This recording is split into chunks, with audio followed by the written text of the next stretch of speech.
македонец по рождение. Има, значи, македонци. И има, разбира се. Татко ми беше македонец, чичо ми я не мога да съм нещо друго.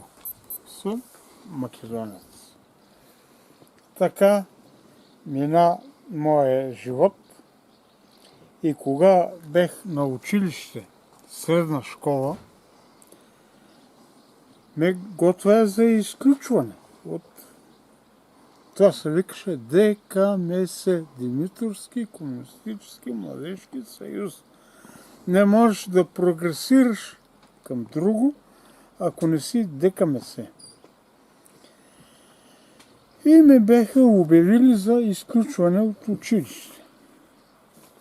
Проведе се събрание и днес, за съжаление, разбрах, че това съученик, който ме защити преди месец-два, си е отшъл от този свет. Бог да въпрос. Той излезе с мнение и изказване, че аз съм се повлиял от книги, че няма нищо лошо, че нищо не трябва да се прави лошо. И така той прекрати беседата. Ти си кажал дека си македонец, що им кажа? Да, но той вика, оставете го, бе. Той така чете много книги. От дете е Той македонец. знае истината, но така да се оправдаваме. Но, така. Какво наблюдавам последно време? Аз бех голем симпатизант на президента Радев. 2 пъти съм давал своя глас за Радев. Но що станува с Радев последно време? Той не видя се, че не може да оправи икономиката на държавата и като не може го удари на национализъм. Така е по-лесно да найде друг виновен, да не е той. Интересното е какво кажа той за отношенията с Македония.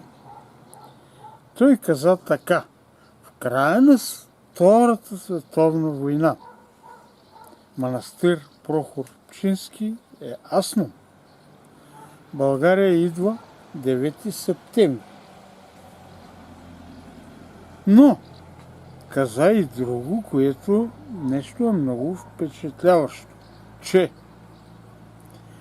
около тия дати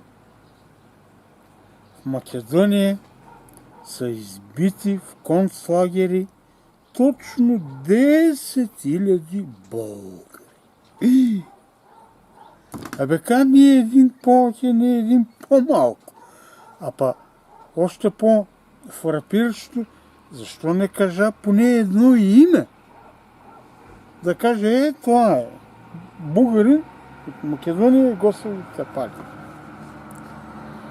Това е говор на омразата. Това е буквална лъжа. Но българите му веруват и викат, ето, гледате, Македонците ги трепят тепали. българи. От тогава Радев ми е противен. Жалко, че съм дал 2 гласа за него. Я като македонец не го одобрявам. Те и другите македонци не го одобряват. Но ние, българите, му веруват. Викат, така е. Така. В историята стават и такива работи. Викаше един наш съселянин, обикновен, обичен човек, че 2 криви бутат един прав. И се сетявам на неговите думи. 2 криви. Кои са? Гръко и българин. Македонцо е праве, ама го бутат. Това станува най-накрая. Жалко. Тя е заместничка на Радев. Тя беше в Битола да открие културния център Ванче Михайлов. И след това говори по телевизията. Посрещнаха ни с обидни плакати. Плакати е напишено. И аз ги прочитах, защото я има македонска телевизия и го следах това. Там не пише нищо такова, което тя твърдеше, че е обидно. Там пише, че ръцете им са кървави. Кървави? То има причина. 7200 евреи са пратени от тия администратори. Атанас Кираков показа и фактурата. Български държавни железници. Те им е платен. Нали? Железниците да ги возят в Треблинка. От Треблинка никой евреин не се е върнал. Българите не искат да си го признаят това. А трябва. Нужно е, защото в Европа има разбирателство, но първо германците се извиниха за зулумите, които са направили. Тук това не се получава. Намират оправдание, че така било, онака било. Друг случай. Село Ваташа или Ваташа, не знам как е по-правилно. Ваташа. Избиват 12 младенци, а някои от них са били на по-малко години, малолетни. Защо са ги избили? Нема извинение за това. Поставят въпрос на Илияна Йотова.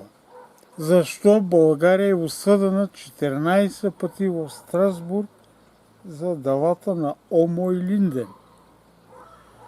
Тя каза, защото за нарушение на човешки права. А нима това да отричаш македонеца и да го наричаш българин, не е ли нарушение на човешките права? Така е. Те не зачитат нашето мнение, как се ориентираме. Но показава по българска телевизия, че тя защитава български интерес. А нека кажа и няколко думи за Ванче Михайлов. Хитлер унищожи много евреи, много славяни, много комунисти в тия пещи там, с газ. Унищожаване на повече хора по хуманен уж начин. Но не е Хитлер измислил тия пещи. Измислил ги е Ванче Михайлов, когато той е властвал в село Дъбница, на около 10-15 км от Гоце Делчев.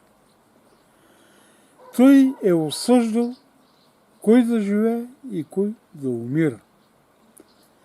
Като обречените ги е фърлял в гореща пещ за леп. Жив човек, вързан, фърлят го в пеща. В това време цигани и турци свират зорни и тъпани, за да заглушат писъците на умиращия. Това е Ванче Михайлов. В моята книга Петров в Кремен, внучка на наш съсед го разправи за дедо и как е отепан. Той не е отепан в пещ, а на друго место. И се питаме, разумният човек, кой е Ванче Михайлов? Кой му дал право той да суди? Той да преценява кой да живее и кой да умре. И те ке направят клуб Битола на негово име. Вместо да се засрамят, той до някъде и македонските власти са виновни. Как се викаше това, което подпали Ламбе. Ламбе. Ламбе дошъл от Америка Да. и му ударил Огино. И е правилно. Чекайте, бе, бугари, запрете се, бе. Осъзнайте се, бе. Какво сте правили? Какви идиотии? Македония, Егейска Македония, Пиринска Македония. Тук са тъпани хората на место. Те не са окупатори, а са Туристи. администратори. Бре. Финансиери. Туристи. Охле. Та за това пас се наведувам на мисълта на нашия човек. Двајца Дваица криви. криви бутат един прав. Това е. А, да се живци.